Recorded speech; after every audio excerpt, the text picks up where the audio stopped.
آپ کو ایک کتاب دکھاتے ہیں جو کہ سن 1800 کی کتب ہیں اور سن 1900 کی، اور اس میں یہ پرانی کتابیں یہ بھی اب یہ کتاب ہے شہادت القرآن علی نزول المسیح الموعود فی آخر الزمان۔ یہ کتاب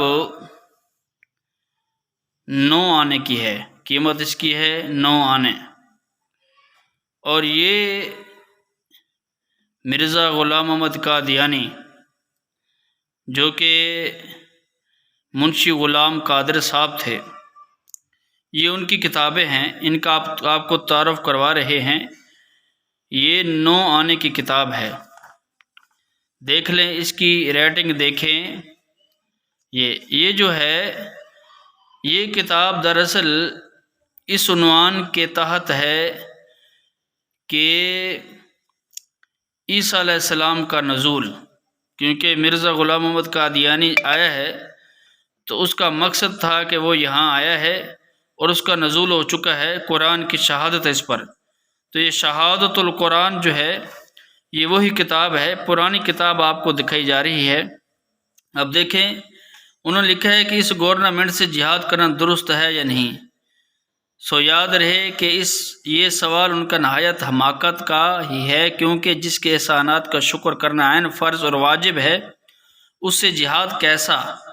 میں سچ سچ کہتا ہوں کہ محسن کی بدخواہی کرنا ایک حرامی بدکار آدمی کا کام ہے، یعنی کہ ان کے نزدیک حکومت وقت کے خلاف جہاد کرنا اس کے لیے یہ بالکل جائز نہیں ہے۔ وہ یہ لکھتے ہیں کہ موجودہ گورنمنٹ جس طرح کی بھی ہو ان کے ساتھ جہاد کرنا بالکل ہی حماقت ہے۔ یہ شہادت القرآن ان کی کتاب ہے۔ اگلی ہے الحق، حیات و ممات مسیح ناصری علیہ السلام پر زبردست مباحثہ دہلی۔ اس میں عیسیٰ علیہ السلام زندہ ہیں یا مر گئے ہیں، تو اس پر جو ہے یہ ان کی کتاب ہے۔ اب یہ جو کتاب ہے دیکھیں قیمت 6 آنے، یہ 6 آنے کی کتاب ہے، اور یہ بھی جناب مولوی محمد بشیر صاحب 1891 اکتوبر میں یہ لکھی گئی ہے، اور اس میں یہی دلائل دیے گئے ہیں کہ عیسیٰ علیہ السلام زندہ ہیں یا عیسیٰ علیہ السلام مر چکے ہیں، تو اس میں یہی دلائل پیش کیے گئے ہیں۔ دیکھیں اب یہ کتاب جو ہے یہ کتنی موٹی ہے، دیکھیں اس میں یہ لکھا ہوا ہے، یہ آیتیں جس طرح کہ قولہ 5ویں آیت والذین آمنوا وعملوا الصالحات لندخلنہم فی، تو یہ ساری جو ہیں یہ آیتیں پیش کی گئی ہیں اس میں، اور یہ بتایا گیا ہے کہ آپ اس میں، اور اس کے بعد یہ پیغام صلح، یعنی کہ ہندوؤں کے درمیان اور کافروں کے درمیان اور مسلمانوں کے درمیان جو صلح کا انہوں نے پیغام ایک تحریر کیا ہے، چھوٹا سا رسالہ ہے، اس کا نام ہے الصلح خیر وان من امت تو یہ ہے اس میں، تو یہ چیزیں جو ہیں اب یہ اس میں انہوں نے وضاحت کی ہے۔ یہ بھی پرانی کتاب ہے۔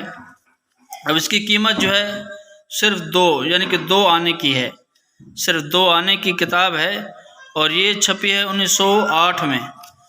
اب یہ اس کے بعد کتاب ہے، اب اس کے بعد الہام، یعنی کہ جو مرزا صاحب کے الہامات ہیں اس میں ذکر کیے گئے ہیں، جس طرح کہ اب 1892 میں کیا الہام ہوا، 1892 فلاں عیسوی میں کیا الہامات، 1892، تو اسی طرح اس میں الہامات پیش کیے گئے ہیں کسی کے مولوی کے خلاف، کسی ملک کے خلاف۔ اب الہامات 1894، یہ اس میں الہامات ہیں۔ اب یہ الہامات 1895، تو یہ چیزیں ہیں۔ اب دیکھیں اب ان کتابوں میں اور ان کتابوں میں کتنا فرق ہے۔ یہ 13 فروری 1903، اب یہ کتابیں، اب اس میں یہ بتانا تھا کہ 1980 اور 1900 سے پہلے 1800 تقریباً 90 میں یہ چیز تھی، اور یہ 1 آنے کی، 6 آنے کی، 4 آنے کی کتابیں ہیں جو الحمدللہ ہمارے پاس محفوظ ہیں، تو آپ کسی میں دکھا سکتے ہیں۔ اور اصل میں دکھانے کا مقصد یہ تھا کہ آج کے موقف میں اور اس وقت کے موقف میں ان کا زمین و آسمان کا فرق ہے۔ آج کا موقف کیا ہے اور اس وقت کا موقف کیا تھا، تو اس میں کافی فرق ہے۔ تو یہ 3-4 کتابیں ہیں جو آپ کو دکھانی تھی، تو